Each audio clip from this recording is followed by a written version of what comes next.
JRCM തൃശ്ശൂരിൽ നിന്ന് പഞ്ചാബ് ദുരിയിലേക്ക് ഉള്ള യാത്രയിലാണ്. അതുപോലെ തന്നെ ആഗ്രയിലെത്തി ആഗ്ര ഫോർട്ടും താജ്മഹലും ഒക്കെ സന്ദർശിച്ച് പഞ്ചാബിലുള്ള റൈസ് ബ്രാൻ ഓയിലിൻ്റെ കമ്പനി കാണാനുള്ള എക്സൈറ്റ്മെൻറ്റിൽ കേരളത്തിൽ നിന്ന് എമറാൾ സുരേന്ദ്രൻ സാറിൻ്റെ നേതൃത്വത്തിൽ ഒരുപാട് ആളുകൾ യാത്ര തിരിച്ചു. ഏപ്രിൽ 16-നാണ് യാത്ര തിരിച്ചത്. അങ്ങനെ പഞ്ചാബിൽ AP ഓർഗാനിക്സ് വളരെ നല്ല ഹോട്ടലിൽ ഒരു സ്വീകരണമാണ് ഞങ്ങൾക്ക്. അവിടെ നഗരത്തിലെ കാഴ്ചകൾ അതിമനോഹരമായിരുന്നു. എന്തായാലും റൈസ് ബ്രാൻ ഓയിലിൻ്റെ കമ്പനി കാണുന്നുള്ള ഒരു എക്സൈറ്റ്മെൻറ്റിൽ എല്ലാവരും അന്നത്തെ ഒരു ദിവസം അവിടെ ഹോട്ടലിൽ സ്റ്റേ ചെയ്ത് പിറ്റേ ദിവസം രാവിലെ തന്നെ എല്ലാവരും റെഡിയായി ഇറങ്ങുന്ന ഒരു കാഴ്ച നമുക്ക് കാണാം. കാരണം എങ്ങനെയാണ് റൈസ് ബ്രാൻ ഓയിൽ പ്രൊഡക്ഷൻ നടക്കുന്നതെന്ന് പല ഡൗട്ടുകളും ഉണ്ട്. നമുക്ക് ഫീൽഡിൽ റൈസ് ബ്രാൻ ഓയിൽ സെയിൽ ചെയ്യാൻ പോകുമ്പോൾ തന്നെ ഒരുപാട് ഡൗട്ടുകൾ ഉണ്ടാകാം. അപ്പോൾ അതെല്ലാം ക്ലിയർ ചെയ്യുന്നതിന് വേണ്ടി കമ്പനി ഒരു അവസരം ഒരുക്കിയിരിക്കുകയാണ്. ഞാനും RCMൽ വന്ന് 5 വർഷത്തിന് ശേഷം റൈസ് ബ്രാൻ ഓയിൽ കമ്പനി കാണാൻ കിട്ടിയൊരു അവസരം എന്തായാലും വിനിയോഗിക്കുകയായിരുന്നു. എന്തായാലും ഒരു എക്സൈറ്റ്മെൻറ്റിലാണ്. ഇതിനൊരു അവസരമൊരുക്കിയ എല്ലാ ലീഡേഴ്സിനും നന്ദി പറയുന്നു. Thank you leaders. എന്തായാലും നമുക്ക് കമ്പനിയുടെ AP ഓർഗാനിക്സ് എന്ന കമ്പനിയുടെ നമുക്ക് വിസിറ്റിങ്ങിന് ബസ് ഇപ്പോൾ എത്തുന്നതായിരിക്കും. അപ്പോൾ ഞങ്ങളെല്ലാവരും റൂബി ഗിരീഷ് സാറുണ്ട്, എമറാൾ സുരേന്ദ്രൻ സാർ, അങ്ങനെ ഒരുപാട് ലീഡേഴ്സ് ഉണ്ട്. അങ്ങനെ ഫൈനലി പഞ്ചാബിൽ ദുരിയിൽ റൈസ് ബ്രാൻ ഓയിൽ, നമ്മുടെ health card rice bran oil ഉണ്ടാക്കുന്ന കമ്പനിയിൽ എത്തിയിരിക്കുകയാണ്. അതിൻ്റെ എക്സൈറ്റ്മെൻറ്റിലാണ്. ഇവിടെ നമുക്ക് അതിൻ്റെ ഫാക്ടറി വിസിറ്റിങ്ങിനുള്ള സമയം അനുവദിച്ചിരിക്കുകയാണ്. എല്ലാവരും കമ്പനി കാണാൻ പോകുന്നു.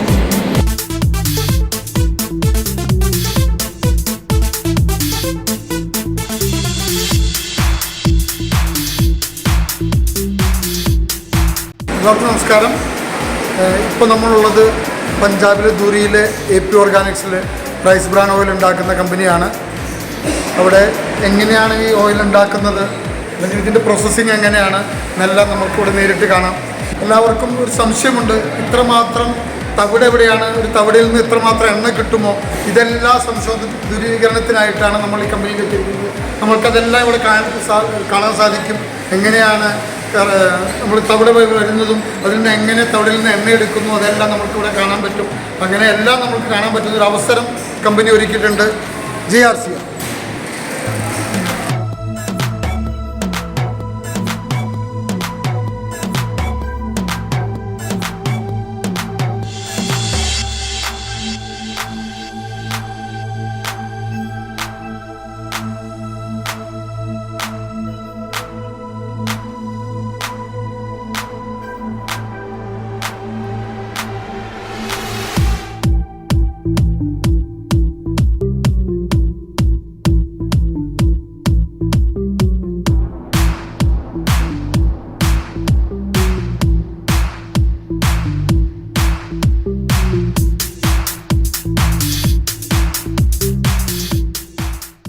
जो हमारे पास आता है वो आता है धान खेत से।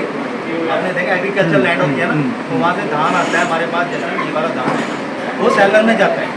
सेलर में जाने के बाद इसका वाइप आउट करके इसका जो छिलका है, जिसको हम हस्क बोलते हैं, that we have to remove from the seller.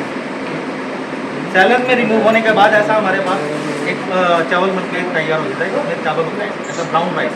Brown rice का मतलब इसके ऊपर एक लेयर होती है, दैट इज कॉल्ड ब्रैन.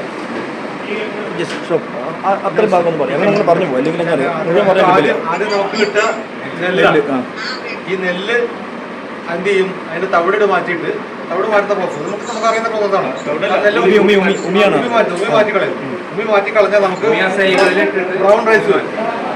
ഉമ്മി മാറ്റി കഴിഞ്ഞാൽ ബ്രൗൺ റൈസ് വരും, ബ്രൗൺ റൈസ്. ഈ ബ്രൗൺ റൈസിന് മുകളിലെ ചിൽക്ക, മുകളിലെ പാളിയാണ് തവിട്. ഇവിടെ വരുന്നത് ഇതുവരെയുള്ള പ്രോസസ് പുറത്താണ്. ഇവിടെ വരുന്നത് തവിടാണ്.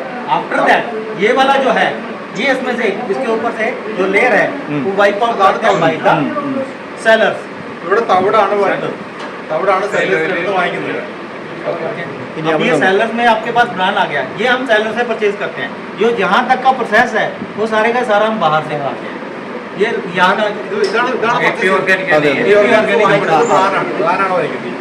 आफ्टर दैट हम उसको क्या करते हैं, इस ब्रांड को इसमें थोड़ा सा मॉइस्चर देके इसकी पैलेट्स बना लेते हैं. थोड़ी पैलेट्स बना लेते हैं, सेमिया टाइप. आपने लिखा होगा ना, इतने बोले ये काटने वाले पुड़िया के रूप में पहले ശ്രദ്ധിക്കണം. तो उसको उसके बाद हम क्या करते हैं, उसके ऊपर फूड ग्रेड जो हमारा सॉल्वेंट है वो स्प्रे करते हैं. 8 to 9 चैम्बर्स होते हैं जिसके ऊपर हम फूड ग्रेड जो हमारा सॉल्वेंट है वो स्प्रे करने के बाद क्या होता है, हमारे पास आगे जो चला जाता है वो जो वेपर्स बन के सॉल्वेंट है वो हम अलग स्टोरेज में ले लेते हैं. हमारे पास बच के जो बच जाता है वो ये है, इसको हम जो बोलते हैं क्रूड राइस ब्राउन ऑयल. अच्छा തവിട് പെല്ലറ്റ് ആക്കി മാറിയതിന് ശേഷം അതിനകത്ത് സോൾവെന്റ് ആഡ് ചെയ്യും. ഒരു പ്രത്യേക സോൾവെന്റ്, അത് ഏറ്റവും ഓർഗാൻസിന്റെ ഓൺ ആയിട്ടുള്ള ഫുഡ് ഗ്രേഡ് ആണ്. ആ സോൾവെന്റിൽ 5-6 ചാമ്പറിലൂടെ കടന്നു പോയി കഴിഞ്ഞു കഴിഞ്ഞാൽ ആ സോൾവെന്റ് പുറത്തേക്ക് പോകും. ബാക്കി വരുന്ന crude oil, rice brand crude oil.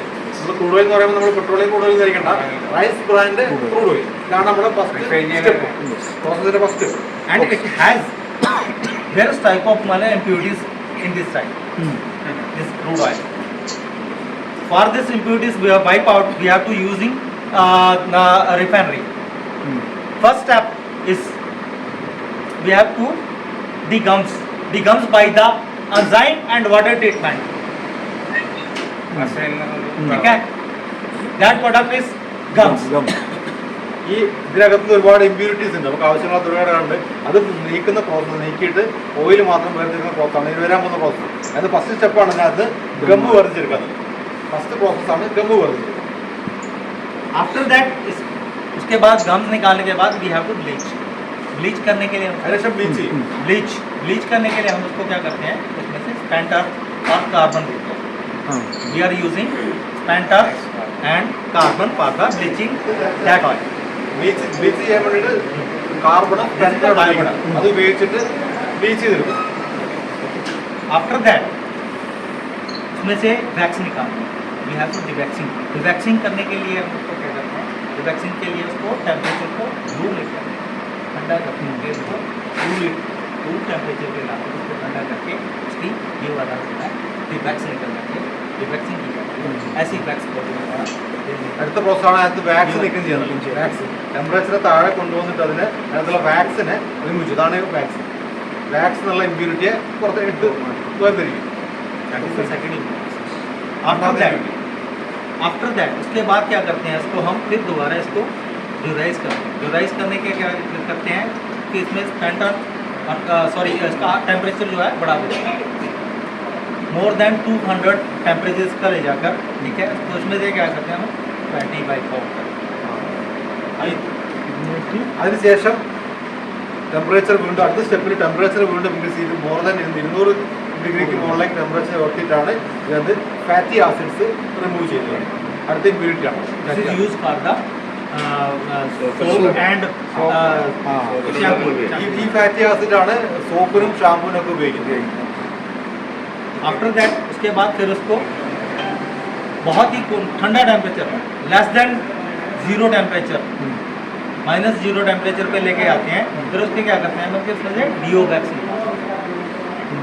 അതിനുശേഷം ഇതിനെ വീണ്ടും മൈനസ് ടെമ്പറേച്ചറിൽ 0 ടെമ്പറേച്ചറിലേക്ക് കൊണ്ടുവന്നിട്ട് അവിടെ നിന്നാണ് റിഫൈൻഡ് വാക്സ്, അടുത്ത ഇമ്പ്യൂരിറ്റി വാക്സ് റിമൂവ് ചെയ്യും. देन आफ्टर दैट फिर उसके बाद फिर एक बार प्रोसेस करते हैं उसको वैसे ही जैसे हमने पहले ड्यूराइज किया था. ड्यूराइज करने के बाद टेम्परेचर को हाई लेकर 200 से ऊपर लेके जाते हैं. उसमें से सेकंड फैटी जो है लो फैटी. അടുത്ത പ്രോസസ്സാണ് ടെമ്പറേച്ചർ വീണ്ടും ഉയർത്തിയിട്ടുള്ള ആ പ്രോസസ്സിലാണ് ലോ ഫാറ്റി ആസിഡ്സ് അത് റിമൂവ് ചെയ്യുന്നത്. आफ्टर दैट जितना भी हो गया इसके करने के बाद हमारे पास बच क्या गया है, उसको फिर एक बार प्योर पोस्ट ड्यूराइज करने के बाद ये ड्यूराइज होकर तेल वापस आ जाता है.